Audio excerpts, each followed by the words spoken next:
ওম নাৰায়ণ সকলো সনাতনী হিন্দু ধৰ্মাৱলম্বী লোকলৈ প্ৰভাতী সূৰ্যৰ শুভেচ্ছা জ্ঞাপন কৰিলোঁ। ভগৱানে সদায় সত্যৰ শুদ্ধ পথে আগুৱাই লৈ যাওক আৰু সৎমাৰ্গ প্ৰদৰ্শন কৰক। বন্ধুবোৰ, আজিৰ বিষয়বস্তু হৈছে গুৰু কেনেকুৱা উচিত আৰু গুৰুৰ গাত কি কি গুণ থকা উচিত আৰু কি কি গুণ থাকিলে সেই গুৰুৰ পৰা আঁতৰি থকা উচিত। সেইখিনি ক'বলৈ বিচাৰিছোঁ যে মূৰ্খ বালক হৈছে অজ্ঞানী অবুজ বালক হিচাপে দেই। যি গুৰুৰ গাত লোভ কাম ভাৱ আৰু মোহ থাকে সেই গুৰুৰ পৰা আঁতৰক। গুৰুৰ ক্ৰোধ থাকক। ক্ৰোধ হৈছে এটা অলংকাৰ আৰু সেই ক্ৰোধে আপোনাক সৃষ্টি কৰে, সেই ক্ৰোধে আপোনাক বিনাশো কৰে। শান্তি স্থাপন কৰিবলৈ ধ্বংস হ'বলৈ ধ্বংসই সৃষ্টি কৰে, নহয় জানো? সেইবাবে ক্ৰোধটো আমাক লাগে। যেনে ভগৱান শিৱৰ গলত যিটো সৰ্পমালা আছিলে নহয়, ঠিক তেনেকুৱাকৈ সেই ক্ৰোধটো একোজন গুৰুৰ অলংকাৰ আৰু সেইবাবে কৈছোঁ গুৰুৰ ক্ৰোধটো থকাটো একো ভুল নহয়। কিন্তু কাম ভাৱ থকা, মোহ ভাৱ থকা, লোভ থকা সেই গুৰুৰ পৰা আপোনাৰ আঁতৰি থাকক।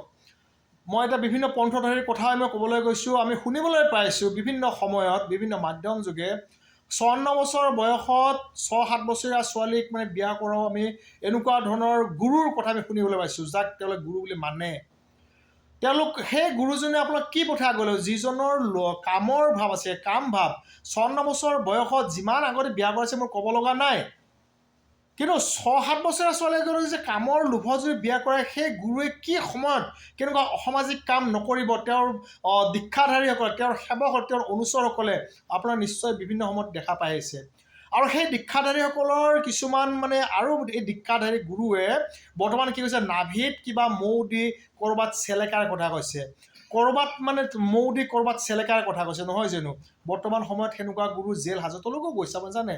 এনেকুৱা গুৰু পাইছোঁ গজলৰ বিন্ধা খোৱাও পাইছোঁ।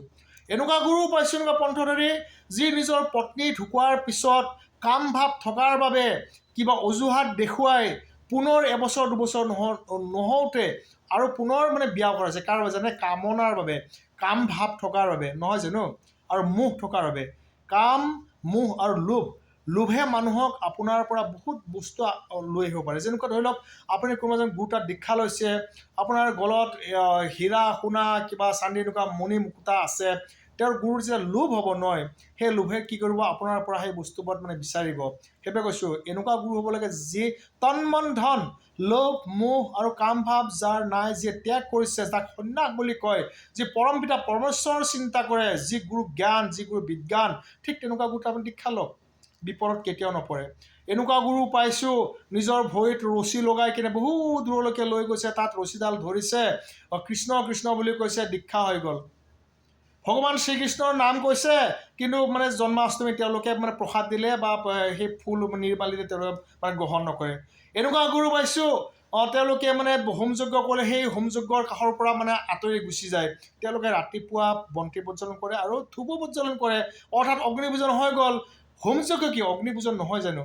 এনেকুৱা গুৰু পাইছোঁ মূৰ্তি নাচাবা, মূৰ্তিৰ প্ৰসাদ নাখাবা, এনেকুৱা গুৰুও আমি কথা শুনিবলৈ পাইছোঁ, নহয় জানো? এইবিলাক গুৰু হৈছে যাৰ কাম, মোহ আৰু লোভ থাকে, তেওঁলোকে কেতিয়াও সৎমাৰ্গ প্ৰদৰ্শন নকৰে। আঁতৰি থাকক। ভগৱানে সুবুদ্ধি প্ৰদান কৰক, সৎমাৰ্গ প্ৰদৰ্শন কৰাৰ বাবে এইখিনি কথা মই কৈছোঁ। এবাৰ ভাবিব, চিন্তা কৰিব, যদি কথাখিনি সত্য আৰু সততা আছে বুলি ভাবে। পুনৰ কৈছোঁ, কাম ভাৱ থকা ব্যক্তিৰ পৰা কেতিয়া কামনাৰ বলি হ'ব পাৰে আপোনালোকে ন দি ক'ব নোৱাৰে। বহু সময়ত আপুনি দেখিবলৈ পাইছে, শুনিবলৈ পাইছে, বহু দীক্ষাধাৰী নাৰী ছোৱালী লাঞ্ছিত বঞ্চিত হৈছে। ঠিক তেনেকুৱা ধৰণৰ গুৰুৰ পৰা আঁতৰি থাকক। কাম, মোহ আৰু লোভ থকা গুৰুৰ পৰা সম্পূৰ্ণ আঁতৰি থাকক। এইখিনি মই ক'ব লগা। জয় শ্ৰীৰাম, জয় হিন্দ ৰাষ্ট্ৰ।